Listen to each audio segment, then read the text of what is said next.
After playing the first 4 hours of Cyberpunk 2077, it's tough to know where to begin. No, literally. You're offered 3 origin story choices for your V, no matter what gender and appearance you choose, and how you allocate your initial allotment of skill points. I chose the corporate backstory in order to put myself right in the thick of Night City from the jump, and what I quickly learned is that no matter where you start, there are so many layers to Cyberpunk 2077 that a 4-hour hands-on session isn't even enough time to scratch the surface of any of it, in a good way. But I nevertheless learned a lot about what makes Cyberpunk special, as well as what it still needs to work on between now and its new November 19th release date.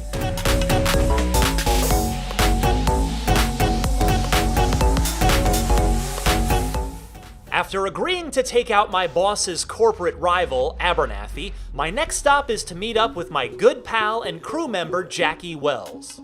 It's during Cyberpunk's early moments, including the AV ride that conveniently takes you on an aerial tour of part of Night City, that makes clear the #1 most impressive thing about Cyberpunk 2077 in its first 4 hours: the absolutely incredible job CD Projekt Red seems to have done on world building. As you'll quickly come to see, Night City feels both alive and lived in, and its unique districts are just that, genuinely unique. There are people everywhere, from shopkeepers to sex workers to gang members to even, surprisingly, children. And interactions with just about every person of interest have many dialogue tree choices. The visual identity of Night City is also strong, with neon colors and hazy lighting giving the world an appropriately gritty feel. Advertisements for in-universe products are everywhere, cars have upwards of a dozen radio stations to choose from, the urban favela near my apartment is teeming with shops and food stands, etc. NCPD, drop your weapons! The quests do a great job of adding to this as well, with bigger jobs featuring multiple layers of setup, pregame, and intrigue, and you'll have the chance to change allegiances numerous times during these major quests as well.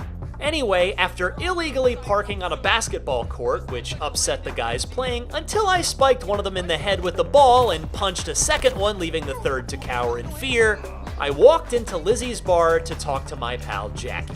He encouraged me to abandon the corporate life, but of course, it can't be that easy. Now sit down and tell me what's got your shorts in a knot. A driving sequence a short time later again showed off Cyberpunk's wide acting range, so to speak.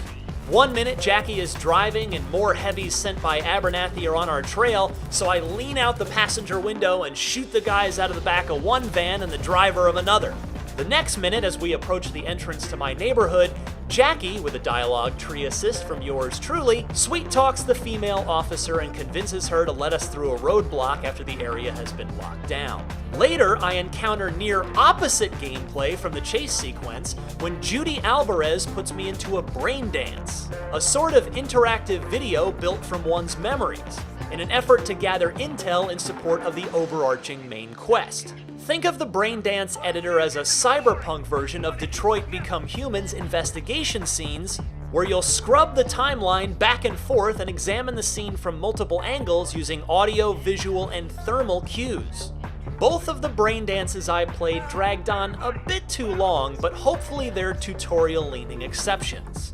There's so much to cover during the first 4 hours of playtime that I'm leaving out a lot of stuff I also did to further invest in my character and immerse myself in Night City. From visiting the Ripper Dock to get my first cybernetic upgrades, to joining an underground fight club, to completing the same rescue the cybernetically overloaded naked woman from the bathtub full of ice mission we'd previously seen at E3, and more. Again, there is a lot going on here. It is highly unlikely that you'll burn through everything Cyberpunk 2077 has to offer in a single weekend. Well, did you just hear a lot of spoilers about Cyberpunk's early game? Technically, yes, but in practice, not really, as there are so many different choices to be made about your backstory, your playstyle, your quest choices, and more, that odds are good you'd never have my exact same experience anyway.